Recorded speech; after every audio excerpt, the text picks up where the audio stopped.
Bible में लिखा है कि हमारा शरीर पवित्र आत्मा का भवन है, पर हमारा सिर यीशु मसीह है। अब शरीर जो भी करता है उसकी कमांड, उसका सिग्नल हमें सिर से मिलता है। जब आप उठते हो या बैठते हो तो उठने बैठने के समय आपके हाथ पैर जो हिलते हैं वो तब तक नहीं हिल सकते जब तक आपका सिर, आपका दिमाग आपके हाथ को सिग्नल नहीं भेजता। जब किसी का एक्सीडेंट होता है या फिर किसी भी कारण उनकी रीढ़ की हड्डी खराब हो जाती है तो फिर उनका दिमाग शरीर को जो मर्जी सिग्नल भेजी जाए वो सिग्नल शरीर तक पहुंच नहीं सकता। अगर शरीर का दिमाग से, आपके सिर से संबंध टूट जाए तो आपका शरीर कुछ नहीं कर सकता। अब शरीर को दिमाग से रीढ़ की हड्डी जोड़ती है और रीढ़ की हड्डी की नसों के जरिए दिमाग आपके शरीर को सिग्नल भेजता है कि उठो, बैठो, दौड़ो, और तब आपका शरीर उठता है, बैठता है और दौड़ता है। यीशु मसीह सिर है। और क्या आप जानते हैं कि सिर के दो हिस्से होते हैं, एक है बायां गोलार्ध यानी लेफ्ट हेमिस्फेयर और दूसरा है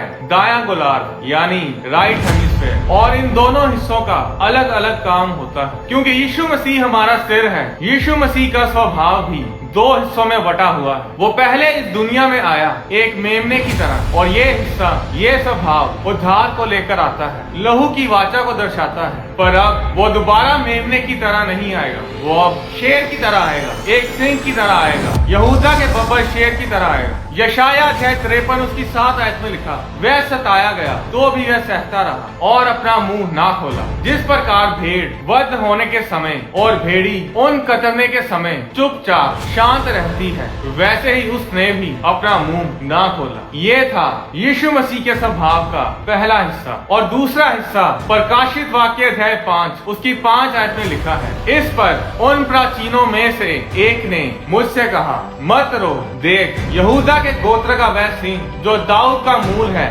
उस पुस्तक को खोलने और उसकी 7 मोहरें तोड़ने के लिए जयवंत हुआ है। अब शरीर में 2 फेफड़े, 2 लंग्स होते हैं जो सांस लेने में हमारी सहायता करते हैं। 2 तीमुथियुस अध्याय 3 उसकी 16 आयत में लिखा, संपूर्ण पवित्र शास्त्र परमेश्वर की प्रेरणा से रचा गया है और उपदेश और समझाने और सुधारने और धार्मिकता की शिक्षा के लिए लाभदायक है। असली भाषा में जिसमें बाइबल का नया नियम लिखा गया वो है यूनानी भाषा, और यूनानी भाषा में प्रेरणा शब्द की जगह जिस शब्द का इस्तेमाल किया गया है वो है थियोनिस्टोस, जिसका मतलब है परमेश्वर द्वारा सांस फूंका हुआ, गॉड ब्रेथ। तो असली भाषा में 2 तीमुथियुस अध्याय 3 उसकी 16 आयत में ऐसा लिखा है, संपूर्ण पवित्र शास्त्र परमेश्वर द्वारा सांस फूंका गया है, यानी कि बाइबल परमेश्वर द्वारा सांस फूंका गया वचन है। परमेश्वर ने अपने लोगों के ऊपर अपनी सांस को फूंका और फिर लोगों ने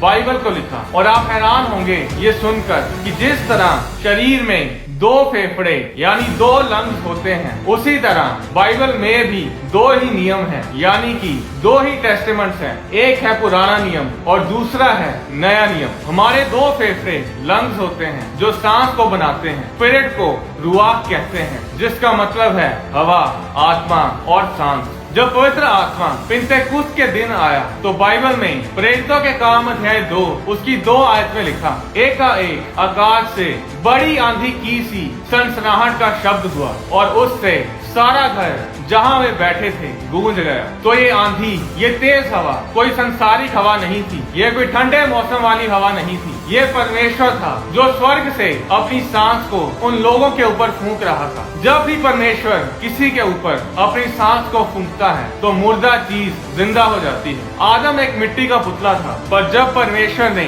अपनी सांस को आदम के अंदर फूंका तो आदम जीवित प्राणी बन बैठा। तो बाइबल कोई साधारण सी पुस्तक नहीं है जिसे कुछ लोगों ने अपनी मन मर्जी से, अपनी मन घड़त कहानियों से भर दिया। बाइबल वो पुस्तक है जिसमें परमेश्वर ने अपनी सांस को फूंका है। हमारे शरीर के पास फेफड़े हैं, लंग्स हैं जो सांस को बनाते हैं, और हम उनके बिना जीवित नहीं रह सकते। हम सांस के बिना जीवित नहीं रह सकते। उसी तरह हमारी आत्मा को जिंदा रहने के लिए जिंदा परमेश्वर की सांस की जरूरत है, परमेश्वर के श्वास की, उसके वचन की यानी बाइबल की जरूरत है। अगली बार आप बाइबल की तरफ देखें तो उसे कोई साधारण सी धार्मिक पुस्तक की तरह ना देखें। वो ऐसी पुस्तक है जिसमें जीवित परमेश्वर की सांस से भरे हुए वचन है, और वो वचन पढ़ने और सुनने से मुर्दा चीजें जी उठती हैं।